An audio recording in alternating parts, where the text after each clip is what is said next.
2026ರ IPL final ಪಂದ್ಯವನ್ನು ಬೆಂಗಳೂರಿನಿಂದ ಅಹಮದಾಬಾದ್ಗೆ ಇದೀಗ ಶಿಫ್ಟನ್ನು ಮಾಡಿರುವಂಥದ್ದು. BCCI ಇದೀಗ ಒಂದು ಹೊಸ ಒಂದು ಫೈನಲ್ ವೆನ್ಯೂವನ್ನು ಫಿಕ್ಸ್ ಮಾಡಿರುವಂಥದ್ದು. ಅಂದರೆ ಪ್ರಮುಖವಾಗಿ ಏನಂದರೆ 2025ರ ಒಂದು ಚಾಂಪಿಯನ್ ಪಟ್ಟ ಅಲಂಕರಿಸಿದಂಥ RCBಯ ತವರಿನ ಮೈದಾನದಲ್ಲಿ ಕ್ವಾಲಿಫೈಯರ್ 1 ಮತ್ತು ಫೈನಲ್ ಪಂದ್ಯಗಳನ್ನು ನಿಯಮದ ಪ್ರಕಾರ ಆಯೋಜನೆ ಮಾಡಬೇಕಾಗಿತ್ತು. ಆದರೆ ಕೆಲವೊಂದಷ್ಟು ರಾಜಕೀಯ ಹಸ್ತಕ್ಷೇಪ ಮತ್ತು ಟಿಕೆಟ್ ಹಂಚಿಕೆಯಲ್ಲಿ ಗೊಂದಲ ಮತ್ತು ಸ್ಟೇಡಿಯಂನ ಕೆಪಾಸಿಟಿ ಇಲ್ಲದೆ ಇರುವ ಕಾರಣ IPL ಫೈನಲನ್ನು ಇದೀಗ ಬೆಂಗಳೂರಿನಿಂದ ಒಂದು ಗುಜರಾತ್ನ ಅಹಮದಾಬಾದ್ ಸ್ಟೇಡಿಯಂಗೆ ಶಿಫ್ಟನ್ನು ಮಾಡಿರುವಂಥದ್ದು. ಅದರ ಜೊತೆಗೆ ಕ್ವಾಲಿಫೈಯರ್ 1 ಧರ್ಮಶಾಲಾಗೆ ಶಿಫ್ಟ್ ಮಾಡಿರುವಂಥದ್ದು ಮತ್ತು ಎಲಿಮಿನೇಟರ್ ಮತ್ತು ಕ್ವಾಲಿಫೈಯರ್ 2 ನ್ಯೂ ಚಂಡೀಗಢದ ಸ್ಟೇಡಿಯಂನಲ್ಲಿ ಇದೀಗ ಒಂದು ಹೋಸ್ಟ್ ಮಾಡೋದಾಗಿ BCCI ಒಂದು ಹೊಸ ಸ್ಥಳಾವಕಾಶವನ್ನು ಅಂದರೆ ಪ್ರಕಟಣೆ ಮಾಡಿರುವಂಥದ್ದು. ಅಂದರೆ ಇಲ್ಲಿ ಪ್ರಮುಖವಾಗಿ ಬೆಂಗಳೂರಿನಲ್ಲಿ ನಡೆಯಬೇಕಾಗಿದ್ದಂಥ ಫೈನಲ್ಲು ಮತ್ತು ಕ್ವಾಲಿಫೈಯರ್ 1 ಯಾಕೆ ಬೇರೆ ಕಡೆ ಶಿಫ್ಟ್ ಮಾಡಿರೋದಕ್ಕೆ ಕೆಲವೊಂದಷ್ಟು ಕಾರಣಗಳನ್ನು ಇದೀಗ ನಾನು ಹೇಳಕ್ಕೆ ಹೊರಟಿದ್ದೀನಿ. ಅಂದರೆ ಅಲ್ಲಿ ಪ್ರಮುಖವಾಗಿ ಶಾಸಕರಿಗೆ ಟಿಕೆಟನ್ನು ಕೊಡಬೇಕು. ಅದರಲ್ಲಿ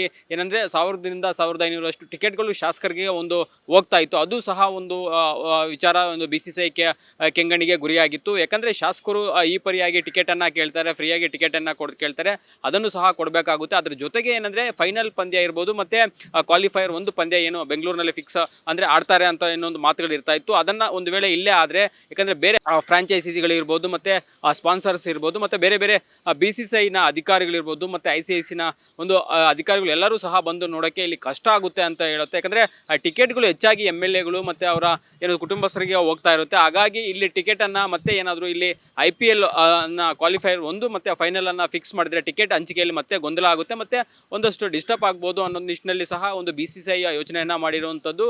ಅದರಂತೆ ಇದೀಗ ಫೈನಲನ್ನು ಗುಜರಾತ್ನ ಅಹಮದಾಬಾದ್ನಲ್ಲಿರುವಂತಹ ನರೇಂದ್ರ ಮೋದಿ ಸ್ಟೇಡಿಯಂ ಏನಿದೆ, ಈ ಸ್ಟೇಡಿಯಂ 1 ಲಕ್ಷ ಕೆಪಾಸಿಟಿಯನ್ನು ಹೊಂದಿರುವಂಥದ್ದು. ಆದರೆ ಚಿನ್ನಸ್ವಾಮಿ ಸ್ಟೇಡಿಯಂ ಕೇವಲ 35,000 ಕೆಪಾಸಿಟಿಯನ್ನು ಹೊಂದಿರುವಂಥದ್ದು. ಹಾಗಾಗಿ ಇಲ್ಲಿ ಫೈನಲನ್ನು ಹೋಸ್ಟ್ ಮಾಡಿದ್ರೆ ಕಷ್ಟ ಆಗುತ್ತೆ ಅನ್ನೋದು ಸಹ BCCI ಮೂಲಗಳ ಮಾತಾಗಿರುವಂಥದ್ದು. ಸೊ ಆ ನಿಟ್ಟಿನಲ್ಲಿ ಶಿಫ್ಟನ್ನು ಮಾಡಿರುವಂಥದ್ದು ಒಂದು ವಿಚಾರ. ಆದರೆ ಮತ್ತೊಂದು ಕಡೆ ಟಿಕೆಟಿಂಗ್ ವಿಚಾರದಲ್ಲೂ ಸಹ ಅಷ್ಟು ಆರಂಭದಿಂದಲೂ KCA ಇರ್ಬೋದು ಮತ್ತು ಸರ್ಕಾರದ ನಡುವೆ ಹಗ್ಗ ಜಗ್ಗಾಟ ನಡೀತಾ ಇತ್ತು. ಯಾಕಂದರೆ ಮೊದಲು ರಾಜಕೀಯ ಅಂದರೆ ಪೊಲಿಟಿಷಿಯನ್ಸು 3 ಟಿಕೆಟ್ಗಳನ್ನು ಕೊಡಬೇಕು ಅಥವಾ 4 ಟಿಕೆಟ್ಗಳನ್ನು ಕೊಡಬೇಕು ಅಂತ ಬೇಡಿಕೆಯನ್ನು ಇಟ್ಟಿದ್ರು. ಆದರೆ ಇದನ್ನು ಸದನದಲ್ಲಿ ಚರ್ಚೆಯಾಗಿ ಇಡೀ ದೇಶಾದ್ಯಂತ ಸಹ ಸದ್ದಾಗಿತ್ತು. ಅಂದರೆ ಇಡೀ ದೇಶದಲ್ಲಿ ಇದೇ ಮೊದಲ ಬಾರಿಗೆ ಈ ರೀತಿ ರಾಜಕೀಯವಾಗಿ IPL ಟಿಕೆಟ್ಗಳು ಬೇಕು ಅಂತ ಹೇಳ್ಬಿಟ್ಟು ಶಾಸಕರು ಮತ್ತು ಸಚಿವರು ಸದನದಲ್ಲಿ ವಿಚಾರ ಬೆಳಕಿಗೆ ಬಂತು. ಆನಂತರ KCA ಅಧಿಕಾರಿಗಳು ಹೋಗ್ಬಿಟ್ಟು DCM ಭೇಟಿ ಮಾಡಿದ್ರು. ಆನಂತರ CM ಸಹ ಭೇಟಿ ಮಾಡಿದ್ರು. ಆನಂತರ ಒಬ್ಬ ಶಾಸಕರಿಗೆ ಈ 2 ಟಿಕೆಟನ್ನು ಕೊಡೋದಾಗಿ ಸಹ ಘೋಷಣೆಯನ್ನು ಮಾಡಿತ್ತು. ಅದರಂತೆ ಅದರ ಜೊತೆಗೆ ಎಕ್ಸ್ಟ್ರಾ ಬೇಕಾದರೆ ಅವರು ಪರ್ಚೇಸಿಂಗನ್ನು ಮಾಡಬಹುದು ಅಂತ ಹೇಳ್ಬಿಟ್ಟು ಸಹ ಆಪ್ಷನನ್ನು ಕೊಟ್ಟಿತ್ತು.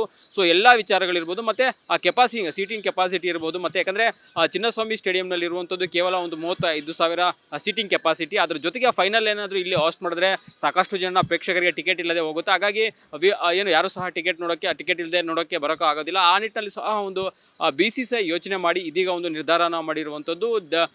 ಗುಜರಾತ್ನ ನರೇಂದ್ರ ಮೋದಿ ಸ್ಟೇಡಿಯಂನಲ್ಲಿ ಫೈನಲನ್ನು ಹೋಸ್ಟ್ ಮಾಡೋಕ್ಕೆ ಆಗಿರುವಂಥದ್ದು. ಅದ್ರ ಜೊತೆಗೆ ಕಳೆದ ಕೊನೆಯ ಪಂದ್ಯ ಏನಿತ್ತು, ಆ ಪಂದ್ಯದ ವೇಳೆ ಸಹ ಖಾಸಗಿ CCTVಗಳು ಇರುತ್ತೆ. ಆ CCTVಗಳನ್ನು ಸಬ್ ಕಾಂಟ್ರಾಕ್ಟನ್ನು ಪಡೆದಂಥ ವ್ಯಕ್ತಿಗಳು ಕಟ್ ಮಾಡಿರ್ತಾರೆ. ಅಂದರೆ ಸಬ್ ಕಾಂಟ್ರಾಕ್ಟ್ ಪಡೆದಿದ್ದಂಥ ವ್ಯಕ್ತಿಗಳ ಕಂಪನಿ ಏನಿರುತ್ತೆ, ಆ ಕಂಪ್ನಿಗಳಲ್ಲಿ ಕೆಲಸ ಮಾಡಿದಂಥ ವ್ಯಕ್ತಿಗಳಿಗೆ ಸಂಬಳವನ್ನು ಕೊಟ್ಟಿರೋದಿಲ್ಲ. ಆ ಕಾರಣಕ್ಕಾಗಿ ಅವರು CCTVಯನ್ನು ಕಟ್ ಮಾಡಿರುವಂಥದ್ದಾಗಿ ಪೊಲೀಸರ ವಿಚಾರಣೆಯಲ್ಲಿ ಗೊತ್ತಾಗಿರುವಂಥದ್ದು. ಅದಾದ ನಂತರ ಅಂದರೆ ಆ ಪಂದ್ಯ ಆರಂಭಕ್ಕೂ ಮುನ್ನ ಸಹ ಈ ಪ್ರಾಬ್ಲಮನ್ನು ರೆಫ್ರಿಗೆ ಐಡೆಂಟಿಫೈ ಮಾಡಿ ಆನಂತರ ಆ ಪ್ರಾಬ್ಲಮನ್ನು ಸಹ BCCI ಅಂದರೆ KCA ಮತ್ತು ಪೊಲೀಸರು ಐಡೆಂಟಿಫೈ ಮಾಡಿ ಆನಂತರ ಅದನ್ನು ಸಾಲ್ವ್ ಮಾಡಿದ್ದಾರೆ. ಯಾಕಂದರೆ ಗೇಟ್ಗಳು ಓಪನ್ ಆಗೋಕ್ಕೆ ಮುಂಚೆನೇ ಈ ಪ್ರಾಬ್ಲಮ್ ಗೊತ್ತಾಗಿದೆ. ಅದಾದ ನಂತರ ಅದ ಪ್ರಾಬ್ಲಮನ್ನು ಸಾಲ್ವ್ ಮಾಡಿರುವಂಥ ಇದು ಸಹ ಎಲ್ಲ ಒಂದು ಕಡೆ ಮಾಧ್ಯಮಗಳಲ್ಲಿ ಸುದ್ದಿ ಆಯಿತು. ಆನಂತರ BCCI ಕೆಣಗೂ ಸಹ KCA ಗುರಿಯಾಗಿತ್ತು. ಹಾಗಾಗಿ ಇಲ್ಲಿ ಎಲ್ಲ ಫೈನಲ್ ಪಂದ್ಯ ಏನಾದರೂ ಇಲ್ಲಿ ಆಯೋಜನೆ ಮಾಡಿದರೆ ಮತ್ತು ಕ್ವಾಲಿಫೈಯರ್ ಪಂದ್ಯ ಏನಾದರೂ ಇಲ್ಲಿ ಆಯೋಜನೆ ಮಾಡಿದರೆ ಇದೇ ರೀತಿ ಏನಾದರೂ ಮತ್ತೆ ಲೋಪಗಳು ಕಂಡು ಬಂದರೆ ಕಂಡು ಬರುತ್ತೆ ಅನ್ನೋ ನಿಟ್ಟಿನಲ್ಲಿ BCCI ಈ ವೆನ್ಯೂಗಳನ್ನು ಶಿಫ್ಟ್ ಮಾಡೋಕ್ಕೆ ನಿರ್ಧಾರ ಮಾಡಿದೆ ಅಂತಲೇ ಹೇಳ್ಬೋದು. ಅದ್ರ ಜೊತೆಗೆ ಏನಂದರೆ ಕಳೆದ ವರ್ಷ 2025ರಲ್ಲಿ ದುರಂತ ಆಯಿತು. ಅಂದರೆ RCBಯ ಚಾಂಪಿಯನ್ ಆದ ನಂತರ ವಿಕ್ಟರಿ ಪೆರೇಡ್ಗೆ ಆಯೋಜನೆ ಮಾಡಿರ್ತಾರೆ. ಆ ಸಂದರ್ಭದಲ್ಲಿ ಕಾಲ್ತುಳಿತಾಗಿ 11 ಜನ ಸಾವನ್ನಪ್ಪಿದ್ರು. ಅದಾದ ನಂತರ ರಾಜ್ಯ ಸರ್ಕಾರ ಸ್ಟೇಡಿಯಂಗೆ ಯಾವುದೇ ರೀತಿಯಾದಂಥ ಪರ್ಮಿಷನನ್ನು ಕೊಡಲಿಲ್ಲ. 10 ತಿಂಗಳ ಕಾಲ ಯಾವುದೇ ರೀತಿಯಾದಂಥ ಇಂಟರ್ನ್ಯಾಷನಲ್ ಮ್ಯಾಚಸ್ ಇರ್ಬೋದು ಮತ್ತು ವುಮೆನ್ಸ್ ವರ್ಲ್ಡ್ ಕಪ್ ಕಪ್ ಇರ್ಬೋದು, ಮತ್ತೆ ವಿಜಯ್ ಹಜಾರೆ ಇರ್ಬೋದು, ಮತ್ತೆ ರಣಜಿ ಟ್ರೋಫಿ ಆಯೋಜನೆ ಇರ್ಬೋದು. ಸೊ ಎಲ್ಲ 4 ಸೀರೀಸ್ಗಳಿಗೂ ಸಹ ರಾಜ್ಯ ಸರ್ಕಾರ ಯಾವುದೇ ರೀತಿಯಂತ ಪರ್ಮಿಷನ್ ಅನ್ನು ಕೊಡೋದಿಲ್ಲ. ಯಾಕಂದ್ರೆ ಮೊದಲನೇದಾಗಿ ಏನೋ ಕಳೆದ ವರ್ಷ ದುರಂತ ಆಗಿರುತ್ತೆ, ಅದ್ರ ಜೊತೆಗೆ ಸೇಫ್ಟಿ ಮೆಜರ್ಸ್ ಯಾವುದೇ ರೀತಿಯ ಒಂದು ಚಿನ್ನಸ್ವಾಮಿ ಸ್ಟೇಡಿಯಂನಲ್ಲಿ ಇಲ್ಲ ಅಂತ ಹೇಳ್ಬಿಟ್ಟು ಒಂದು ನ್ಯಾಯಮೂರ್ತಿಗಳಾದಂಥ ಅಂದರೆ ಕುನ್ನಾ ವರದಿಯನ್ನು ಕೊಟ್ಟಿತ್ತು. ಆ ವರದಿಯ ಬೇಸ್ ಮೇಲೆ ಏನು ನೀವೇನಾದರೂ ರೆಕಮೆಂಡೇಶನ್ ಶಿಫಾರಸನ್ನು ನಾವು ಮಾಡ್ತೀವಿ, ಅದರ ಬೇಸಿಸ್ ಮೇಲೆ ನೀವು ಏನೋ ಮಾರ್ಪಾಡನ್ನು ಮಾಡಿದ್ರೆ ನಿಮ್ಗೆ ಆವಾಗ ಅವಕಾಶವನ್ನು ಕೊಡ್ತೀವಿ ಅಂತ ಹೇಳ್ಬಿಟ್ಟು ರಾಜ್ಯ ಸರ್ಕಾರ ಒಂದು ಕೇಳಿತ್ತು. ಅದರಂತೆ ರಾಜ್ಯ ಸರ್ಕಾರ ಒಂದು ಎಕ್ಸ್ಪರ್ಟ್ ಕಮಿಟಿಯನ್ನು ನೇಮಕ ಮಾಡಿತ್ತು. GBA ಕಮಿಷನರ್ ಮಹೇಶ್ವರ್ ರಾವ್ ಹಾಗೂ ಬೆಂಗಳೂರು ಪೊಲೀಸ್ ಆಯುಕ್ತರಾದಂಥ ಸೀಮಂತ್ ಕುಮಾರ್ ಸಿಂಗ್ ನೇತೃತ್ವದಲ್ಲಿ ಎಲ್ಲ ಇಲಾಖೆಗಳು, ಬೇರೆ ಬೇರೆ ಇಲಾಖೆ PW ಇರ್ಬೋದು, ಮತ್ತು ಫೈರ್ ಇರ್ಬೋದು, ಮತ್ತು ಹೆಲ್ತ್ ಡಿಪಾರ್ಟ್ಮೆಂಟ್ ಇರ್ಬೋದು, ಮತ್ತು ಬೆಸ್ಕಾಮ್ ಇರ್ಬೋದು ಅಂಥದ್ದು ಇರ್ಬೋದು, ಮತ್ತು GBI, ಸೊ ಎಲ್ಲ ಟೀಮನ್ನು ವರ್ಕೌಟ್ ಮಾಡಿ ಕೆಲವೊಂದಷ್ಟು ಮಾರ್ಪಾಡುಗಳು ಮಾಡಬೇಕು ಅಂತ ಹೇಳ್ಬಿಟ್ಟು ಎಕ್ಸ್ಪರ್ಟ್ ಕಮಿಟಿ ಸಹ ಸೂಚನೆಯನ್ನು ಕೊಟ್ಟಿತ್ತು. ಆದ ನಂತರ ಏನು ಒಂದು ಎಕ್ಸ್ಪರ್ಟ್ ಕಮಿಟಿಯ ಒಂದು ಕೆಲಸಗಳನ್ನು ಎಕ್ಸ್ಪರ್ಟ್ ಕಮಿಟಿ ಕೊಟ್ಟಂಥ ಕೆಲಸಗಳನ್ನು ಏನು KSCA ಮಾಡಿತ್ತು, ಗೇಟ್ಗಳನ್ನು ಒಂದು ಅಂದರೆ ಕ್ವೀನ್ಸ್ ರಸ್ತೆಯಿಂದ ಹೆಚ್ಚಾಗಿ ಕಬ್ಬನ್ ರಸ್ತೆಗೆ ಶಿಫ್ಟ್ ಮಾಡಿತ್ತು. ಅದಾದ ನಂತರ ಲಿಂಕ್ ರಸ್ತೆಯಲ್ಲೂ ಸಹ ಸಾಕಷ್ಟು ಗೇಟ್ಗಳನ್ನು ಮಾರ್ಪಾಡನ್ನು ಮಾಡಿತ್ತು. ಸೊ ಅದಾದ ನಂತರ 5 ಪಂದ್ಯಗಳು ಸುಖಾಂತ್ಯವಾಗಿ ಮತ್ತು ಯಾವುದೇ ರೀತಿಯಂಥ ಒಂದು ಲೋಪಗಳಿಲ್ಲದೆ 5 ಪಂದ್ಯಗಳು ನಡೀತು.